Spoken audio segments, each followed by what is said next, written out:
Привет, киноманы, вы на канале Shadow Tavern. Как мы все знаем, Netflix давно вкладывается в создание собственного контента и за годы собрал внушительную коллекцию фильмов и сериалов. Среди всего этого многообразия особенно выделяются фантастические сериалы, которые заслуживают отдельного внимания. Чтобы помочь зрителям выбрать, Netflix через свой официальный портал Tudum опубликовал список лучших фантастических сериалов, рекомендованных к просмотру. Все верно, они назвали свой веб-сайт по звуку заставки. Так вот, сегодня я расскажу о 13 проектах Netflix в жанре фантастики, которые рекомендует даже сам стриминг. Устраивайтесь поудобнее и приятного просмотра.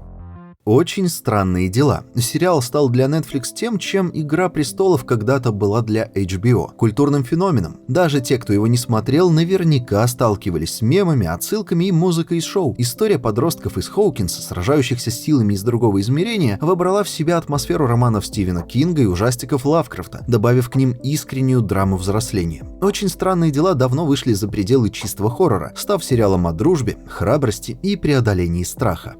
Алиса в пограничье. Главный герой Арису – апатичный подросток, который оказывается втянут в параллельное измерение под названием пограничье. Вместе с друзьями он вынужден участвовать в смертельно опасных играх, каждый из которых проверяет не только физическую выносливость, но и психологическую устойчивость. За победу продляешь визу, чтобы оставаться в этом мире, а если проиграешь или виза закончится, что ж, тебя устранят. Несмотря на сходство по концепции с игрой в кальмара, Алиса в пограничье делает ставку на работу в команде и глубже погружается в экзистенциальные вопросы. Это делает сериал особенно захватывающим и дает ему собственное особое место в череде схожих проектов. «Черное зеркало». Изначально выпущенный в Великобритании, а затем принятый Netflix в число своих флагманов, «Черное зеркало» быстро стало одним из самых узнаваемых сериалов платформы. Антология о взаимодействии человека с технологиями предлагает в каждом эпизоде отдельную историю, от реалистичных до откровенно пугающих. Здесь нет общей сюжетной линии, зато есть уникальная атмосфера и острые темы, которые не отпускают зрителя еще долго после просмотра. Если вам интересны сериалы, вызывающие долгие размышления о будущем, «Черное зеркало» обязателен к просмотру. Тела. В «Телах» несколько детективов, живущих в разные эпохи, расследуют одно и то же убийство. Несмотря на сложную на первый взгляд структуру, сериал удивительно цельно соединяет жанры и временные линии. Результат — напряженный научно-фантастический триллер, который отлично подходит для просмотра за один выходной. И раз уж зашла речь про таймлайны, сложно не упомянуть сериал «Тьма». В вымышленном городе Виндон жители сталкиваются с загадочной аномалией. Через открывшийся неподалеку портал можно перемещаться во времени с шагом в 33 года. Эти перемещения переплетают судьбы поколений и приводят к цепочке трагических событий на фоне надвигающегося апокалипсиса. Хотя финальный сезон вызвал споры, в целом «Тьма» остается одним из самых впечатляющих и знаменитых проектов Netflix по глубине, атмосфере и построению сюжета. И если вы не запутаетесь в огромном количестве деталей, «Тьма» станет одним из ваших самых любимых сериалов. «Затерянные в космосе». Новая версия классического сериала 60-х рассказывает о семье Робинсонов, которые после неудачной попытки переселиться на Альфа Центавра оказываются на незнакомой и опасной планете. Чтобы выжить, им придется полагаться друг на друга и на помощь загадочного робота. Сериал обновил старую историю, сохранив в ней искренность и добавив современные спецэффекты, превратив классическое семейное приключение в трогательную и довольно зрелищную научную фантастику. Любовь, смерть и роботы. Если «Черное зеркало» погружает в мрачные размышления о будущем, то «Любовь, смерть и роботы» делает ставку на визуальный драйв. Это анимационная антология, где каждая серия — отдельная мини-вселенная со своим стилем и настроением, от динамичных экшен-историй до глубоких философских притч. Проект стал настоящим событием для всех любителей нестандартной анимации и ярких идей. «Маньяк». Мини-сериал рассказывает о странной дружбе Оуэна и Энни, которые участвуют в экспериментальной программе тестирования препаратов в футуристическом Нью-Йорке. Медицинский эксперимент превращается в цепочку сюрреалистичных событий, где герои сталкиваются с собственными страхами и травмами. Помимо блестящего актерского дуэта из Джона Хилла и Эммы Стоун, сериал выделяется нестандартной подачей, умелым сочетанием жанров и искренним взглядом на темы психического здоровья, что делает его одним из самых ярких и лимитированных шоу в жанре научной фантастики.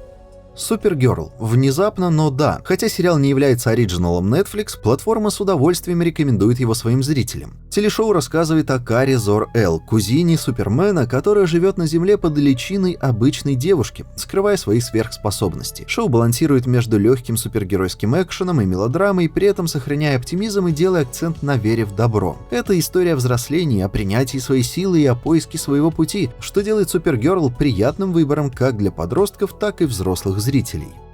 Задача трех тел. Представляю комментарии в духе, что китайский сериал лучше, но тем не менее западная адаптация знаменитого романа Лю Цисиня – проект амбициозный, сложный и тоже глубокий. Сериал перескакивает между эпохами и затрагивает вопросы не только о природе цивилизации, но и о месте человека во вселенной. Хотя изменения по сравнению с оригиналом вызвали споры среди поклонников книги, сериал остается ценным опытом для тех, кто ценит твердую научную фантастику и философские размышления о нашей жизни и технологиях.